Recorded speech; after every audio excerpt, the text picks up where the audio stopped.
right? Not smoke crack. Drink 40. That's yeah. great. No, I was no part of that. Yeah. And I stayed there. But it didn't matter. Like I liked that grimy shit. Like I didn't want to smoke crack, but I liked patience. I liked getting dirty. I hear you. Working all night and then going and partying and being hungover in the morning. Yeah, I mean, I've done. You hang out at the crack. I've hung out at the crack house. But like Joe Rogan said, there could be 50 gallons of crack around me. I will not smoke one rock. Well, I did not start hanging out with those guys. I don't think they lasted long. There was like this turnover, the chef and that, and then they brought in a new guy. And I really liked this guy. I can't remember his name. So let's clear that up. Andy. I'm a scumbag, not chef. All right. So I graduated high school, left there. I think I was, and it's a small town, right? So I think I had some friends and a girl who moved to Spokane. Okay. So I followed them. Yeah. I'd save money because I worked all through high school. Okay. Was that a thing that your parents instilled in you, saving money? Yeah, my mom was like, work ethic, save money. Yeah. I also did this program in school, Running Start. Okay. They called it there. Yeah. I went to the community college. All right. And so instead of like 6 classes a day, like my freshman topic, you did 3 classes. It was a quarter system, not a semester. Yeah. So you got a credit a quarter rather than a credit a semester. So basically, junior, senior year, I took 3 classes a day. That's dope. And I graduated with an associate's degree. Oh, that's dope, bro. Yeah. Yeah. It's pretty good. So like junior, senior year, I'd go to classes. I did the early, like 6 in the morning. I did 2 classes in the winter. Yeah. And I had a season pass to the mountain snowboarding. So then I hit the mountain. 8 o'clock, we'd hit the road. An hour, we're snowboarding. And then I'd come back and I'd start cooking at 5. Yeah. It's pretty cool. That's a dope way to live, bro. Yeah. At that cool. age? It was cool. It was like right into it, right? Yeah. That's dope. Yeah. How long did that whole scene last? That was junior, senior year working at that restaurant. Okay. So I graduated. I went to Spokane. Mm-hmm. Everybody called it Spokompton. I don't know if you've been to Spokane. No. And I think it's very... I never have. It's clean. It was back to like that Northwest thing. It's like the meth capital of the Northwest. Okay. Like, I think you'd hear like, oh, that neighborhood, a house blew up, this neighborhood. Like, but there was this just dirty skate scene. There's an old skate park under the bridge. Oh, okay. I lived right up on the hill above that. So you're just skating. There's just homeless people there, and you're like, that's just fun. You just go to the skate park. Yeah. Try not to get robbed. 40s in your backpack. Exactly. I got a job at this little Italian restaurant that was like, I think it was like a regional chain, so it had really good systems, but they made everything, and I was fascinated by it. Like they made the bread, they had all the kettles, and were making all the stocks, and like I learned,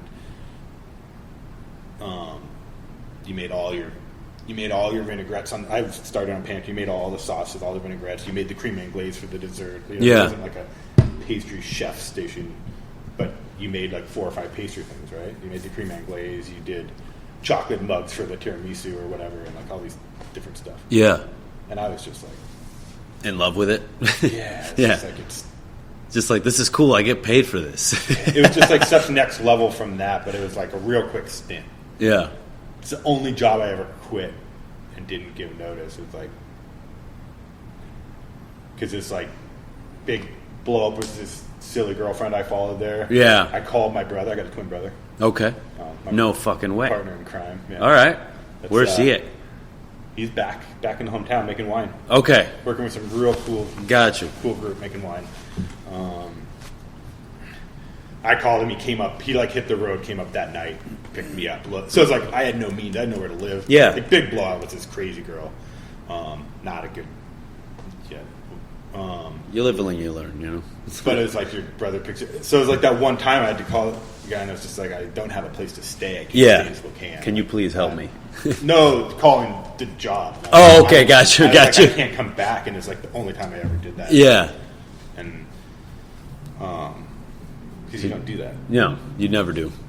I guess you didn't put them on your resume after that. No, but I only worked there like 4 months or something. Yeah. It was like I didn't work the first like 3 or 4 months because I had save money from working all through.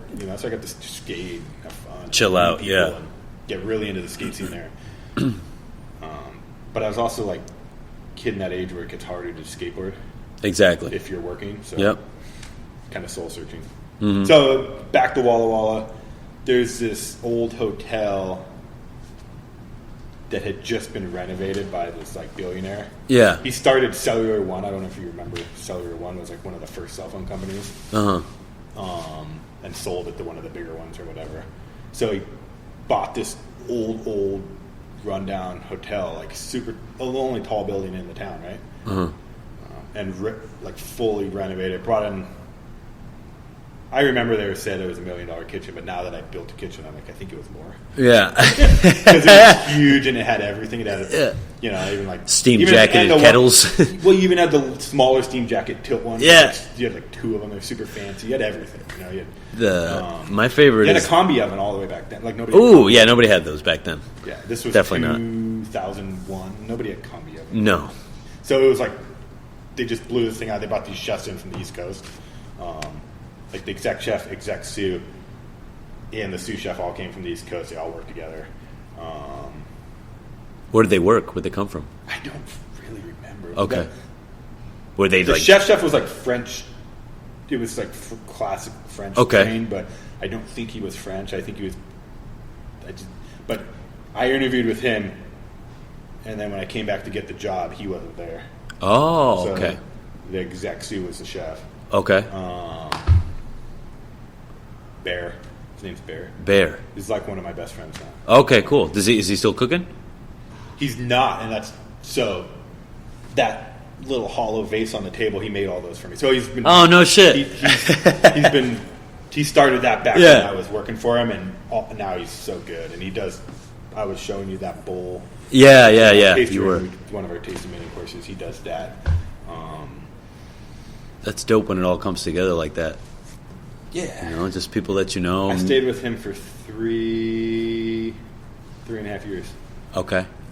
And he was like, so he grew up on Maui, did an apprenticeship at, I don't remember what the resort. I just always remember he's like, I did an apprenticeship at a 5-star, 5-diamond resort or whatever. That was his training. Yeah. And it was like the first year I worked for him, my sister graduated from Amherst, Massachusetts. Like, top school, right? Yeah. That was the track. My parents took education so seriously. Got you. My older brother went to similar, like, Grinnell. Yeah. Like, these are just good college. Are your parents at this point like, what the fuck, man? They were they were very supportive, but it was like, we're always going to college. They, like, that strawberry picking job, some of that little bit of money, remember I picked like 1 or 2 flats, went into the college fund. Okay. I mean, they were always going to pay for college. Yeah. Some way or another, you're going to college. Like, well, it seems like they taught good value. Yeah. For sure. Like fucking... 100%. You don't have parents like that anymore because they're 15 years old now. It's a little dig at the youth. So I remember just coming in, and Barry told me about his apprenticeship and stuff, and like I was still the new punk cook who... He hired me, he always tells the story, I had a black eye when he hired me. I had a twin brother, and we were just fighting and drinking. And you always hire someone with a black eye. And he tells That's the story rule every number time one. he sees somebody still, he's like 3 weeks later, that black eye was almost done, and he fucking comes in and the other eye's black.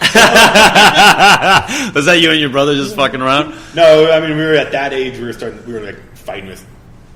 It was a small town. And okay, yeah. And everybody's fighting. Yeah. You're a skateboarder, so you're fighting with the fucking cow hicks, and it's just like back and forth. And, Yeah. And it scuffed up, but I mean, we were good fighters. Like, we were kicking ass. Yeah. We were lucky we didn't get into trouble. That's my dad always said. Yeah. He came out there working in prison. He's like, you were lucky. You guys didn't end up there. End up in jail. Yeah. Would you have gone directly to that jail? No, It's like no, that's where the bad. That's like where the killers go. And shit go. Okay, got you. It had one of those maximum security, like the Walla Walla State Pen is hardcore. Okay. Yeah, when people got in trouble, and you'd go to like Tri-Cities or even Spokane, or like you'd go to a different prison. Okay. You got to be real bad to go back. You didn't get there. That's why it's good. Yeah, that's why they needed a shrink to dig into that crazy psycho. But I bet your dad was coming home all fucked up. Well, he started his own practice. That shit ate him alive, I think. Yeah, I'm he sure. He started his own practice. Yeah. Town. That all I ever knew was he had his own practice. Okay, got you. So you met him after the prison. Yeah. Yeah. Well, after his stint in prison. Yeah, right. He's like stabbing you. So I remember going going in homework. being kind of excited. I knew Bear's story, but I was kind of excited. Like I was like, I'm going to go see my sister graduate in Amherst, and my parents said like we can rent a car and drive up to the CIA in New York. And he's like, what the fuck are you talking about? He's like, you're going to pay somebody to teach you how to cook? I'm paying you. He's like, you just learned how to butcher something, you know? Yeah. Because I've been hounding him to learn how to butcher, and he wouldn't let me butcher until I bought a boning knife. Oh. Like, that's the best training. It's like, he's like, you're a craftsman. How you gonna butcher it without tools? Without any tools, Tools make a craftsman. Yeah. Tools and skills. And he just taught me all of those fundamentals. But he just mocked me right away. He's that kind of guy, right? Super funny. Yeah. That's very old school, too. That's how you push and ride the team, is to jab him personally, right? Yeah. It's so old school, and it's not good. It's not what you do. It's not good. No. Do that shit here. Definitely not. No. But I come from this dilemma too, because I'm like, I wouldn't be where I'm at today if it wasn't for those guys. You know, it made me, but it can't. It won't make the guys I have in this. No, definitely not, because the times are changing. It serves them no good. Times are changing, and you still remember those fucking times when you got fucking just completely destroyed by your chef. Yeah. You know what I mean? You probably still like remember like vividly. You know what I mean? Those never go away. He kicked my ass. He was hard. Yeah. He was tough. Yeah, dude. Like, I know exactly what you're talking about. And he was funny about it. It was always a joke. With just the presence. You're like, every time he walks into the room, your asshole tightens. You're like, oh. Just fucking belittle you and make fun of you. Yeah. I don't know. It's funny. Especially to the other ones.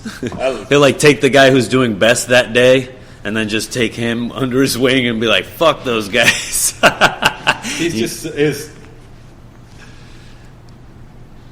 It's mental warfare, bro.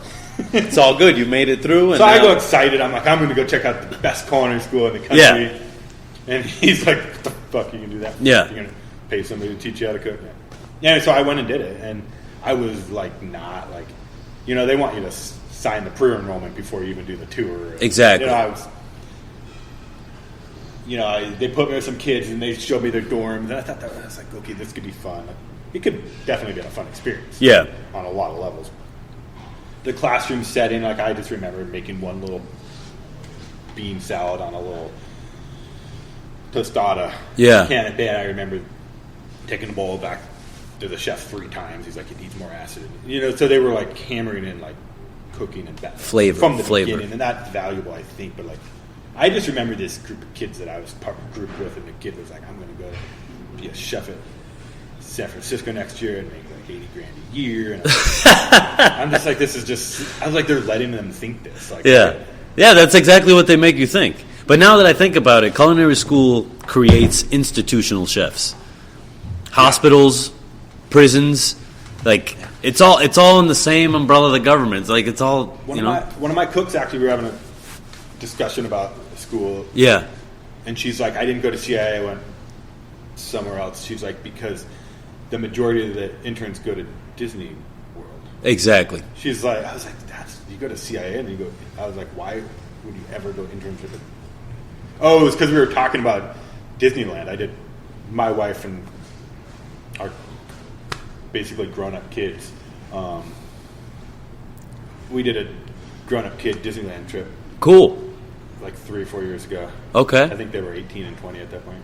All right. It was so fun, but the food was horrible. I mean, that's all so gimmick shit, bro. She told me this story, and we read about the food, and we were like, oh, this is going to be fun, this is going to be fun. I think the corn dog was okay. The only thing that's good is the turkey leg. Yeah. And even that's like just salt bomb. I had 2 bites, and I was like, how am I eating? Yeah, you can't. It's hard. I mean, I kept it for the whole day. I was just, because you were in long lines, dude. You could like fucking, you're waiting for like 4 hours. So then I'm just having this conversation. I'm like, that was your internship? Is Disney World? Like, come on. Yeah. Don't get me wrong. I think big production. I did. We'll get there, I'm sure. But I was in luxury hotels. And and I think that shit served me really well. That's just really important. Hell yeah. Like, I think we've all been when you at that restaurant, and they have the first